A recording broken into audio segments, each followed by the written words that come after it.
بسم اللہ الرحمن الرحیم. میں ہوں سکندر لودھی اور آپ دیکھ رہے ہیں YouTube channel Sikandar Lodhi updates. ناظرین، کل ہم لوگ بات کر رہے تھے پی ٹی آئی کی الیکشن کمیشن کے ساتھ جو کنٹروورسی شروع ہوئی ہے اس کے اوپر. ایک چھوٹا سا اپڈیٹ یہ ہے کہ P T I supreme court میں اپنا جو امینڈڈ ریفرنس ہے وہ لے کے چلے گئی ہے. دوسری طرف پی ڈی ایم کی لیڈرشپ جو ہے وہ بالکل اپنے سارے ناخن انہوں نے کھول کے بیٹھ گئے ہیں کہ ہم نے گورنمنٹ کو کے طور پہ ان کو کہاں ٹف ٹائم دینا ہے. پی ٹی آئی کا کل کا اسلام آباد کا شو نہ کامیاب تھا نہ ناکام تھا. وہ ایک رسمی سی ایکٹیویٹی تھی جس کو اگر یہ حکومت کرنے دیتی پیسفلی تو شاید ان سے ان کو کوئی نقصان نہ ہوتا، بلکہ ان کا ایک امیج اچھا بنتا کہ یہ راستے میں بلا وجہ کی جمہوری رکاوٹیں نہیں پیدا کرتی. ابھی جو صورتحال ہوئی ہے وہ یہ ہے کہ پی ٹی آئی اور اس کی محاذرائی جو ہے ہمیں یہ لگتا ہے کہ اگلے 1-2 مہینے تک چلے گی، اور پی ٹی آئی بظاہر تو ڈیفینسو پوزیشن پہ لگ رہی ہے، اور ایسے لگ رہا ہے کہ پی ڈی ایم کو نیا بیانیہ مل گیا ہے، اور یہ بیانیہ آگے کہاں جا کے کتنا کارگر ثابت ہوتا ہے کہ اس دوران کوئی نیا کرائسس یا کوئی نئی ڈیولپمنٹ نہ ہو جائے. تو موجودہ حالات جو ہیں ابھی بھی عوام جو ہے وہ اس لڑائی سے بہت تنگ ہے. ان کو پریشانی یہ ہے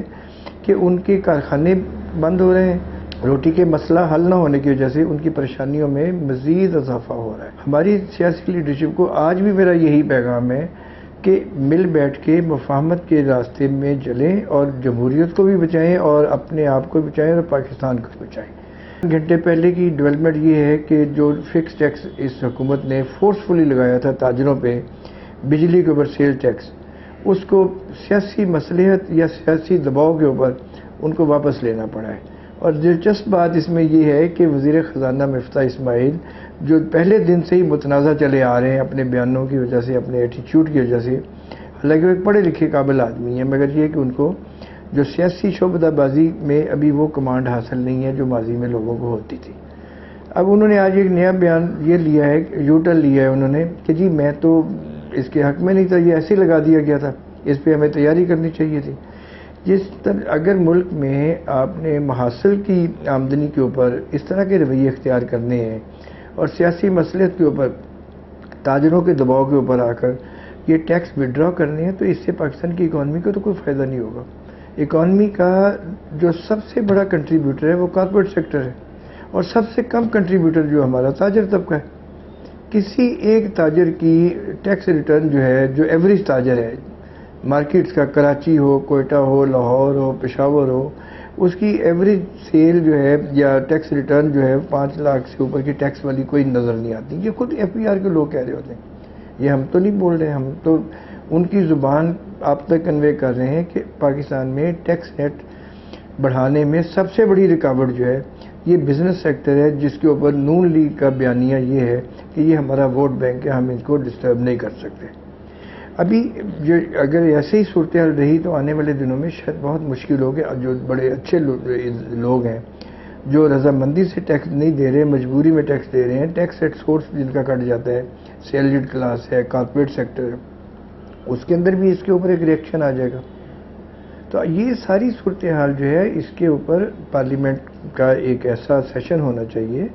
جس میں بغیر کسی تعصب کے، بغیر کسی یعنی لڑائی جھگڑے کے، عمران خان صاحب بھی بیٹھے ہیں، اس میں اس پارلیمنٹ کے باہر میٹنگ ہو جائے، سارے پارلیمانی لیڈرز بیٹھے ہیں، بیٹھ کے بڑوں کے ساتھ بھی بیٹھے ہیں جن کے پاس طاقت ہے، جن کے اوپر زوم کیا جاتا ہے. کبھی پی ٹی آئی کرتی تھی زوم، آج کل یہ لوگ کر رہے ہیں. تو اس کو تھوڑا سا مسئلے کو حل کرنا پڑے گا، ورنہ پاکستان میں تو آگے جو چیلنجز آ رہے ہیں اس میں ہمارے بڑا مشکل ہو جائے گا. اور جس ملک میں اس وقت آپ یہ دیکھیں، پریشان کن بات یہ ہے کہ قرضے لینے کے لیے بھی ایسے اداروں کو استعمال کیا جا رہا ہے جو اصولی طور پہ نہیں ہونا چاہیے. اب سعودی عربیہ کی گارنٹی کے لیے پرائم منسٹر آف پاکستان کا کام ہے نا کہ وہ خود کریں. وہ کیوں اس کے اوپر جو بڑے یعنی وہ کرتے ہیں، ان کے دعوے ہیں کہ جی ہمارا تو بڑا ان کے ساتھ دوستانہ ہے، یو اے ای کے ساتھ بڑا دوستانہ ہے، فلاں کے ساتھ. تو یہ کام اصولی طور پہ ان کو، اس سے پاکستان کا امیج دنیا میں اچھا ہوگا، اور دنیا میں یہ ایک اچھا تاثر جائے گا کہ پاکستان کی جو حکومت ہے وہ سٹیبل ہے. اس سے یہ تاثر جاتا ہے کہ حکومت کے پاس کچھ نہیں ہے، وہ بالکل ایسے ڈنگ ٹپاؤ پہ چل رہی ہے. تو ہمیں اس وقت مل بیٹھ کے قومی اداروں کو اعتماد میں لے کے سپریم کورٹ کے سینئر ججوں کو ایک پینل بنا لیں، قومی اداروں کے حکام بیٹھ جائیں، ملک کا سوچیں بیٹھ کے، یہ نیشنل سیکورٹی کونسل سے ابو ایک تھنک ٹینک بنا دیا جائے جس میں اس کو 3 مہینے کے اندر اگر آپ نے ریزالو نہ کیا تو یہ جو ہمیں ڈرایا جا رہا ہے کہ جی سری لنکا بن جائے گا، میرا خیال ہے اس سے زیادہ حالات خراب ہو جائیں گے، اس لیے کہ لوگوں کی بائنگ پاور مائنس ہوتی جا رہی ہے۔ ابھی یہ جو ابھی IMF کو خوش کرنے کے لیے کسی اور انڈر ارینجمنٹ کے اوپر یہ جو ڈالر کا ریٹ کم چل رہا ہے، اسپیکولیٹر یہ کہہ رہے ہیں، جو پلیئر ہیں سٹے کے، ان کا یہ کہنا ہے کہ یہ آپ انتظار کریں 10-15 دن کے بعد ڈالر نے دوبارہ آپ جانا ہے۔ اب اس طرح کی جو پریشان کن خبریں ہیں، اس سے کاروبار کرنے والے اور جاب میں کرنے والے لوگ پریشان ہیں۔ ہمیں اس مسئلے کو ریزالو کرنے کے لیے پبلک، یوتھ اور خواتین کے ویوز کو سامنے رکھنا پڑے گا، جن کا فیوچر اسٹیک پہ لگا ہوا ہے، جن سے کچن چلانا مشکل ہوا ہے، اور جن سے سب سے زیادہ مشکل اس کو یہ ہے کہ وہ اپنے معمولات زندگی جو ہے اس کو وہ کیسے مینٹین کریں۔ تو یہ ساری صورتحال میں PDM کی قیادت جو ہے تھوڑا سا ایکسیلیٹر سے پاؤں اٹھائے، یہ دیکھے کہ کون غدار ہے کون غدار نہیں ہے، اس بحث سے نکلے، کس کو آپ نے نااہل قرار دینا ہے کس کو نہیں قرار دینا، یہ بحث اب عام آدمی کی ضرورت نہیں ہے۔ اور حقیقت میں یہ 10 سال پہلے یہ ساری چیزیں چل جاتی تھی، 5 سال پہلے بھی چل جاتی تھی۔ اب پچھلے 2 سال میں جس طرح مہنگائی، یا 1 سال میں جس طرح اس کا دباؤ بڑھا ہے، انٹرنیشنل لیول کا بھی اس کا آتا ہے، مگر عملی طور پہ ہمارے یہاں اکنامک سیکٹر کی مس گورننس کی وجہ سے سارے مسائل ہیں۔ ڈیمانڈ اور سپلائی میں جو گیپ ہے اس میں کون لوگ ذمہ دار ہیں؟ آپ کا گورننس سسٹم۔ اب اگر بیوروکریسی جو ہے وہ کام کرنے میں ولنگ نہیں ہوگی، وہ اپنی نوکری بچائے گی، اور آپ جو ایکشن والے ادارے ہیں ان کو کمزور کریں گے، تو پھر نظام تو نہیں چلنے لگا۔ انٹرنیشنل جو فورسز ہیں، اسرائیل ہے، انڈیا ہے، اس کا تو انٹرسٹ ہے کہ پاکستان میں ڈسٹیبلٹی رہے۔ امریکہ بھی اس کا حصہ بن سکتا ہے، بعض لوگ اس کو کہتے ہیں کہ یہ فیکٹ ہے کہ وہ اس کا حصہ ہے، مگر کبھی بھی ایک بات ہمیں قومی سوچ کے تحت رکھنی چاہیے کہ دشمن جو ہوتا ہے وہ الرٹ ہوتا ہے، اور جو محافظ ہوتا ہے وہ سویا ہوتا ہے۔ ایسے لگ رہا ہے کہ یہ سوئی ہوئی قوم ہے جس کے لیے لوگ اس وقت بے چین بیٹھے ہوئے ہیں، آپس میں ان کے سماجی رشتے ختم ہو رہے ہیں، تعلق ختم ہو رہے ہیں، مہنگائی نے ان کے زندگیوں کو اجیرن بنا دیا ہے۔ تو معاملہ یہ ہے کہ آپ بیٹھیں اور کوئی ایسے راستے پہ چلیں کہ جس میں ملک میں انڈسٹری دوبارہ چلے، مشین کا پہیہ چلے گا تو روزگار کا پہیہ چلے گا، کارخانے چلیں گے تو چیزیں ٹھیک ہوں گی، ٹیکسوں کا نظام مساوی ہوگا تو پاکستان میں ہمیں غیر ملکی قرضوں اور انٹرنیشنل جو لائبلٹیز ہے اس سے ہماری جان چھوٹ جائے گی۔ اس وقت آپ یہ دیکھیں کہ کارپوریٹ سیکٹر کے بہت سارے ایریاز وہ جو فل گرو کر رہے ہیں، کچھ ایریاز وہ ہیں جو بالکل بیٹھ رہے ہیں۔ تو کیا بہتر نہیں ہے کہ نیشنل انڈسٹریل پالیسی جو ہے، اکنامک انڈسٹریل پالیسی، جس کے اندر ڈسٹرکٹ وائز ہر ضلع وار ایسی اکنامک یعنی ایکٹیویٹی جنریٹ کی جائے کہ جہاں ہر ضلع کی ضرورت اس وہاں کی انڈسٹری سے پوری ہو۔ پنجاب میں نئی حکومت آئی ہے، ان کا بڑا پرانے جو ماضی کے کام ہیں وہ ٹھیک ہے، کافی اچھے ہیں، لیکن کافی چیزوں میں ابھی بھی بہت گنجائش ہے۔ اگر کسی چھوٹے صوبے سے، کسی چھوٹے ضلعوں سے یہ بات آگے چل پڑی کہ جی بیزاری جس کو کہتے ہیں، تو بیزاری کے بعد ہوتا یہ ہے کہ پھر بیداری شروع ہو جاتی ہے۔ تو ہماری جو ساری اس وقت چیزوں کا محور ہے وہ سیاسی کشیدگی، سیاسی محاذرائی ہے، جس میں ہمارے سارے ادارے جو ہیں ان کو بھی بڑا کنسرن ہے اور عوام کو بھی ہے۔ اس میں ہمارا جو قومی میڈیا ہے اس کے لیے بھی ایک بڑی اچھی سپیس ہے کہ وہ پازیٹیو چیزوں کی طرف اگر چیزوں کو لے کے چلیں تو ممکن ہے شاید کوئی بہتری کا راستہ۔ کشمیر میں 370 اور 35A جو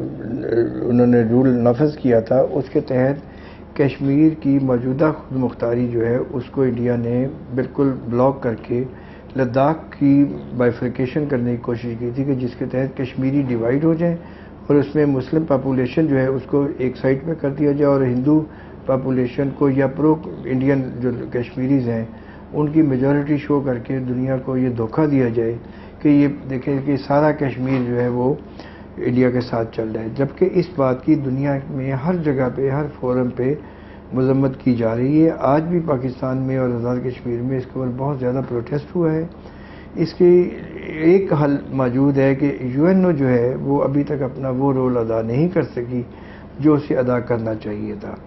ایک زمانے میں 1960 کی دہائی میں، 70 کی دہائی میں یو این او کی جو ریزولوشنز ہوتی تھی اس کو ویلیو دی جاتی تھی، اور اس کے بعد آہستہ آہستہ یو این او کو کمزور کر دیا گیا یہ بڑی طاقتوں کی آپس میں مفادات اور لڑائی کی وجہ سے، جس میں سب سے زیادہ اس جو نیگیٹو رول ہے وہ انڈین لابی کے اوپر امریکنز نے کیا، پھر رشینز کا بھی کوئی کردار اتنا اچھا نہیں رہا، چائنا اب اگریسولی اس میں ایکٹیو ہوا ہے۔ تو بیسٹ یہ ہے کہ ساری دنیا میں جو بڑے ملک ہیں ان پہ دباؤ ڈالا جائے کہ وہ کشمیر کے لوگوں پہ رحم کھائیں، کشمیر کے لوگوں پہ ظلم ہونے والے ظلم کو ختم کریں، انڈیا کی جارحیت اور بربریت جو روز بروز بڑھتی جا رہی ہے اس کو ختم کریں۔ اب یاسین ملک، میں نے جب ان کو خود دیکھا تھا تو he was a young man, اب ان کو جیل میں ڈالا ہوا ہے، ان کی چھوٹی سی بچی ہے مشال ملک کی، دیکھ کے رحم آتا ہے کہ اس بچی نے ابھی آنکھ کھولی ہے تو اس کے باپ کے ساتھ کیا ظلم ہو رہا ہے۔ یہ ایک مثال ہے۔ بے نامی بہت سارے انڈیا میں قیدی پڑے ہوئے ہیں جن کو انہوں نے کشمیر کی حمایت میں کسی کے خاندان کو شہید کیا ہوا ہے، کسی کو کچھ کیا ہوا ہے۔ تو آج کے دن کو ہمیں اس طرح منانا چاہیے کہ ہم پوری دنیا میں ایمبیسیز کے باہر پروٹیسٹ کریں، پیسفل پروٹیسٹ کریں جیسے مہذب ملکوں میں ہوتا ہے، اور ان کو برابر کرائیں کہ انڈیا بھارت جو ہے اس کی بالادستی اور جارحیت جو ہے اس کا خاتمہ کریں گے تو ساؤتھ ایشیا میں پیس آئے گا۔ وہاں مودی آئے یا کوئی اور آئے، وہاں انڈیا کا جو مائنڈ سیٹ ہے وہ تبدیل کرنا ضروری ہے، کیونکہ وہاں ہندوازم جو ہے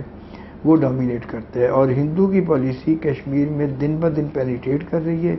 ہماری فارن جو پالیسی ہے یا فارن آفس ہے،